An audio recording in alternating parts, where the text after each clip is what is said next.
నమస్కారం. ఈరోజు మనం క్యాన్సర్ అనే మహమ్మారి గురించి ప్రముఖ గైనిక్ ఆంకాలజిస్ట్ డాక్టర్ ప్రియాంక గారిని క్యాన్సర్లో ఉన్న రకాలు, అందులో ముఖ్యంగా సర్వైకల్ క్యాన్సర్ గురించి డాక్టర్ గారిని అడిగి తెలుసుకుందాం. నమస్తే, నేను డాక్టర్ ప్రియాంక వేమనమంది. నేను గైనాక్ ఆంకాలజిస్ట్ని. ఈరోజు మనం లేడీస్లో వచ్చే క్యాన్సర్స్ గురించి చెప్పుకుందాం. మోస్ట్ కామన్ క్యాన్సర్ వచ్చేసి బ్రెస్ట్ క్యాన్సర్, ఆ తర్వాత వచ్చేది సర్వైకల్ క్యాన్సర్. సర్వైకల్ క్యాన్సర్ అంటే గర్భాశయ ముఖద్వారంలో వచ్చే క్యాన్సర్ని సర్వైకల్ క్యాన్సర్ అని అంటాం. డాక్టర్ గారు, సర్వైకల్ క్యాన్సర్ గురించి ఎందుకు తెలుసుకోవాలంటారు? సర్వైకల్ క్యాన్సర్ గురించి మనం ఎందుకు తెలుసుకోవాలంటే ప్రతి ఏటా అట్లీస్ట్ 78,000 ఆడ్ విమెన్ చనిపోతారు ఈ క్యాన్సర్ వలన. చాలా మటుకి క్యాన్సర్స్ ఏంటంటే సర్వైకల్ క్యాన్సర్ గుర్తించడమే లేట్ స్టేజ్లో గుర్తించడం వలన వాళ్ళు 50% కన్నా ఎక్కువ ఫస్ట్ ఇయర్లోనే చనిపోతారనమాట. ఇప్పుడు మనం మాట్లాడుకునే ఈ వీడియోలోనే విదిన్ 8 మినిట్స్కి ఒకసారి ఒక లేడీ సర్వైకల్ క్యాన్సర్ వలన చనిపోతారు. అందుకనే ఈ క్యాన్సర్ గురించి మనందరికీ అవగాహన ఉండడం చాలా ఇంపార్టెంట్, ఎందుకంటే ఇది మోస్ట్ ప్రివెంటబుల్ క్యాన్సర్ కాబట్టి. ఈ క్యాన్సర్ ఎలా సంక్రమిస్తుంది? దీని ప్రభావం ఎలా ఉంటుంది? చిన్న వయసులో దీనికి కొన్ని రిస్క్ ఫ్యాక్టర్స్ ఉన్నాయి. చిన్న వయసులో వచ్చిన పెళ్లి చేసుకున్న వాళ్ళకి, అంటే 17 ఇయర్స్ 16 ఇయర్స్కే పెళ్ళి అయిపోయిన వాళ్ళకి, 3, 4, 5 పిల్లలు రిపీటెడ్గా బర్త్స్ వలన సర్వీక్స్ అనేది, అంటే మన గర్భాశయ ముఖద్వారం రిపీటెడ్గా ఇంజూర్ అవడం వల్ల అదొక ఇన్ఫెక్షన్కి ప్రోన్ అవుతుంది. కాబట్టి మల్టీపారిటీ అనేది ఒక రిస్క్ ఫ్యాక్టర్. ఇంకొకటి ఏంటంటే పాలీగామస్ రిలేషన్షిప్స్, అంటే ఒక భార్యకి లేదా భర్తకి ఒకరికన్నా ఎక్కువ సెక్షువల్ పార్ట్నర్స్ ఉండడం.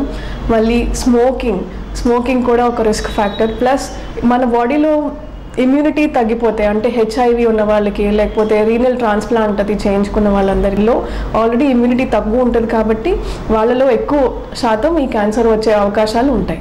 ఈ సర్వైకల్ క్యాన్సర్కు దారితీసే వైరస్లు ఏమైనా ఉన్నాయంటారా? 95% కన్నా ఎక్కువగా ఈ సర్వైకల్ క్యాన్సర్ ఒక వైరస్ వల్ల వస్తుందండి. అది ఏంటంటే హ్యూమన్ పాపిల్లోమా వైరస్. ఇందులో చాలా రకాల వైరస్లు ఉంటాయి. అందులో 16 and 18 అంటే 16, 18 HPV వైరస్లు most common causative factors for cervical cancer. అంటే nearly 85 to 90% of cervical cancers ఈ 16 and 18 HPV వైరసెస్ వలన వస్తుంది. ఏ వయసులో ఉన్నవారు దీన్ని ఎదుర్కొంటున్నారు? ఈ వైరస్ 30 ఏళ్ళు వచ్చేసరికి ప్రతి ఒక్కరిలోని 80% కన్నా ఎక్కువ సార్లు ఈ వైరస్ మన ఇమ్యూనిటీ, అంటే మన రోగ నిరోధక శక్తి వలన దానికి అదే వాష్అవుట్ అయిపోతుంది. సో చాలా తక్కువ మందికి ఈ వైరస్ ఎవరికైతే ఏళ్ల తరబడి ఉంటుందో, వచ్చేసే ఇమ్యూనిటీ తగ్గిపోవడం వలన కానీ, లేకపోతే రిపీటెడ్గా ఇంజరీ, అంటే సర్విక్స్లో ఇంజరీ అవ్వడం వల్ల కానీ, లేకపోతే రిపీటెడ్గా ఇన్ఫెక్షన్స్, అంటే మల్టిపుల్ సెక్షువల్ పార్ట్నర్స్ వలన వచ్చే రిపీటెడ్ ఇన్ఫెక్షన్స్ వల్ల కానీ, ఎవరికైతే ఈ హై రిస్క్ HPV టైప్స్ వల్ల కన్సిస్టెంట్గా అలా పర్సిస్టెంట్ ఇన్ఫెక్షన్ ఉన్నదో వాళ్ళకే ఈ క్యాన్సర్ వచ్చే అవకాశం ఎక్కువ ఉంటుంది. ఎటువంటి లక్షణాలు బయటపడ్డాక దీనిని గుర్తించవచ్చంటారు? చాలాసార్లు సర్వైకల్ క్యాన్సర్ అనేది మనకి తెలియదు. అది సెకండ్ స్టేజ్, థర్డ్ స్టేజ్ వచ్చే వరకు చాలామందికి ఈ క్యాన్సర్ ఉన్నదని తెలియదు. ఇందులో మోస్ట్ కామన్గా వచ్చే సిమ్టమ్స్ ఏంటంటే నెల బయటలకి మధ్యలో మళ్ళీ బయటలు రావడం కానీ, తెల్లబట్ట అవ్వడం కానీ, దుర్వాసన ఉన్న బట్ట అవ్వడం కానీ, లేకపోతే సంబంధం పెట్టుకున్న తర్వాత బ్లీడింగ్, అంటే పోస్ట్ కాయిటల్ బ్లీడింగ్, ఇవి చాలా కామన్గా వచ్చే లక్షణాలు. అంటే ఈ క్యాన్సర్ ఉండే అవకాశం ఉంటుందని తెలుస్తుంది. ఇది క్యాన్సర్గా మారకముందే మనం ఎటువంటి జాగ్రత్తలు తీసుకోవాలి? సర్వైకల్ క్యాన్సర్ రాకుండా చాలా వేస్ ఉన్నాయండి. ఒకటి ప్రైమరీ ప్రివెన్షన్, అంటే ఆల్రెడీ అసలు ఈ ఇన్ఫెక్షన్ రాకముందే దాన్ని అరికట్టే అవకాశం ఉన్నది. అది ఏంటంటే HPV వ్యాక్సినేషన్ ద్వారా. ఈ మధ్యకాలమే సర్వావాక్ అని HPV సీరం ఇన్స్టిట్యూట్ వాళ్ళు లాంచ్ చేశారు. అది 6 and నేను ఇప్పుడు చెప్పాను కదా HPVలో చాలా ప్రకారాలు ఉంటాయని. అందులో 16, 18తో పాటు 6 and 11 అంటే జెనైటల్ వార్డ్స్ని కూడా ప్రివెంట్ చేస్తుంది. ఇంకొక వ్యాక్సిన్ ఏంటంటే గాడాసిల్ 4, ఇంకొకటేమో నానోవాలెంట్, అంటే 9 రకాల HPV ఇన్ఫెక్షన్స్ని ప్రివెంట్ చేస్తుంది అనమాట. సో ఇది 9 నుంచి ఈ మధ్య కాలంలో WHO 2022లో ఏమని చెప్పిందంటే at least 1 or 2 doses between 9 to 20 years is also sufficient to, if all the girls can be vaccinated. 9 to 20 years వాళ్ళకి 1 or 2 doses, more than 20 years వాళ్ళకి 2 doses ఇవ్వాలని. అదర్వైజ్ రికమెండేషన్ ఏంటంటే 9 to 14 years వాళ్ళకి 2 doses ఇస్తాం, 0 and 6 monthsలో 2 doses, 15 years నుంచి 3 doses, అంటే 0, 2 months తర్వాత ఒకటి, 6 months తర్వాత ఒకటి, ఇలా 3 doses ఇస్తాం. ఈ వ్యాక్సిన్ వలన దుష్ప్రభావం ఉంటుందంటారా? ఒకవేళ ఉంటే? ఈ వ్యాక్సిన్ వల్ల వచ్చే చాలా తక్కువ సైడ్ ఎఫెక్ట్స్ అండి. ఎన్నో లక్షల మంది లేడీస్ విమెన్ తీసుకున్నారు. దీనివల్లనే ఎటువంటి రకమైన సైడ్ ఎఫెక్ట్స్ పెద్దగా ఏముండవు. ఏ ఇంజెక్షన్ తీసుకున్నా ఫస్ట్ మనకి ఏముంటుంది, నొప్పి ఉంటుంది. నొప్పి, జ్వరం అనేది చాలా కామన్. అండ్ అక్కడ కొంచెం మసిల్ పెయిన్, అంటే బాడీ పెయిన్స్ అవి ఉండొచ్చు, అంతే. అంతకు మించి దీనికి ఏమీ పెద్ద సైడ్ ఎఫెక్ట్స్ లేవు. ఎటువంటి పరీక్షలు చేయించుకుంటే వ్యాధి నుంచి బయటపడగలం? ఇంకొక way of preventing cervical cancer ఒకటి మనం చెప్పుకున్నాం, HPV vaccination, that is primary prevention. ఇంకొకటి ఏంటంటే ఆల్రెడీ ఒక లేడీకి హెచ్పివి ఇన్ఫెక్షన్ ఉన్నదా లేదా అని తెలుసుకోవడానికి స్క్రీనింగ్ పరీక్షలు చేయించుకోవాలి.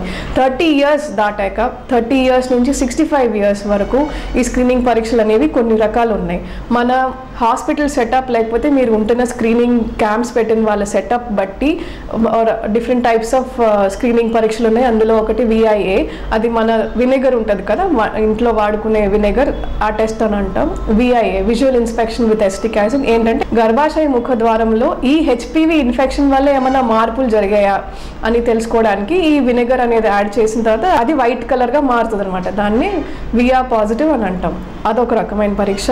దానికి పెద్ద ఖర్చు ఏమి ఉండదు. కాకపోతే దీనికన్నా బెటర్ ఏంటంటే ఇప్పుడు రీసెంట్ రికమెండేషన్స్లో HPV DNA టెస్టింగ్, అంటే ఇందులో మనం ఇప్పుడు అనుకున్నట్టు HPV 16 ఇన్ఫెక్షన్ ఉన్నదా లేకపోతే 18 ఇన్ఫెక్షన్ ఉన్నదా, ఏ హై రిస్క్ HPV ఇన్ఫెక్షన్ ఉన్నదో అది మనకి చెప్తుంది అనమాట. ఇది కూడా ఒక సింపుల్ పాప్స్మియర్ టెస్ట్లోనే, అంటే ఒక చిన్న కంటైనర్లో మీ ఒక 2 minutes ప్రొసీజరే. ఆ తర్వాత ఒకవేళ ఈ పరీక్షలో మీకు ఏమన్నా పాజిటివ్, HPV పాజిటివ్ కానీ VR పాజిటివ్ కానీ అని తెలిస్తే దాని తర్వాత ఒక స్పెషలిస్ట్ దగ్గర కాల్పోస్కోపిస్ అని అంటాం. అది మీ గర్భసంచి ముఖద్వారంని మ్యాగ్నిఫై చేసి చూసి ఎక్కడ మీకు ఇన్ఫెక్షన్ ఉన్నదో చిన్న ట్రీట్మెంట్స్లోనే క్లియర్ అయిపోతుంది.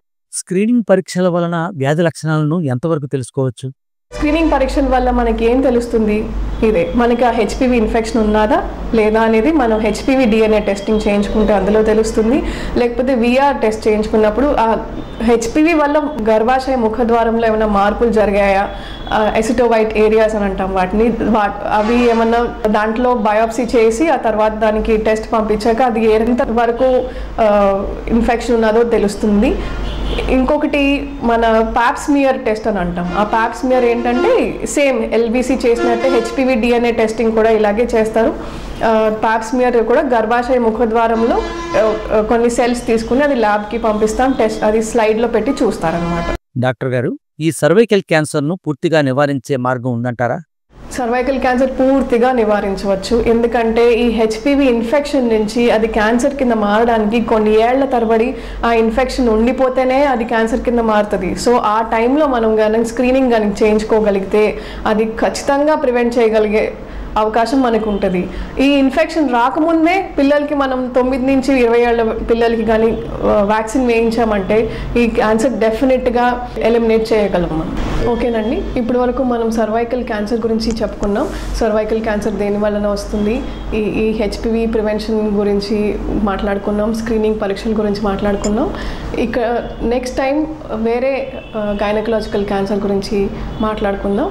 అప్పటి వరకు సెలవు, మీ డాక్టర్ ప్రియాంక.